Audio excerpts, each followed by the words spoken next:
বসন্ত ঋতুতে সেজে ওঠে পরিবেশ, আকাশে বাতাসে যেন লাগে রঙের ছোঁয়া। শুরু হয় দোল উৎসব। বাঙালির কাছে এই দোল উৎসবের এক বিশেষ আবেগ রয়েছে। বছরের এই একটা দিনের জন্য অধীর আগ্রহে অপেক্ষা করে থাকেন মানুষ। রামধনুর মতন এই বিশেষ দিনে দেশবাসী রঙের খেলায় মেতে ওঠেন।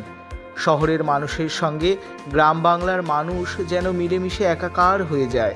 এই উৎসব ধনী দরিদ্র সকলের জন্য। এই উৎসবে গা ভাসিয়ে দেন সকলে। এই দিনে বাতাসে যেন একটাই সুর বয়ে চলে, রাঙিয়ে দিয়ে যাও, যাও গো এবার যাবার আগে। এই বসন্ত উৎসবকে স্বাগত জানাতে প্রকৃতি যেন এক বর্ণিল সাজে সেজে ওঠে। তবে আপনিও নিশ্চয়ই পালন করেন এই দোল উৎসব। জানেন কি কেন পালন করা হয় এই উৎসব? এই উৎসবের তাৎপর্যই বা কী? এই উৎসব দেশের অনেক জায়গাতেই বসন্ত উৎসব নামে পরিচিত। হোলি উৎসবের আগের দিন পালিত হয় ন্যাড়াপোড়া। প্রতি বছর ফাল্গুন মাসের পূর্ণিমা তিথিতে এই দোল উৎসব পালন করা হয়। কথিত আছে, হিরণ্যকশিপু নামের এক রাজা তার সন্তানকে হত্যা করার চেষ্টা করেছিলেন।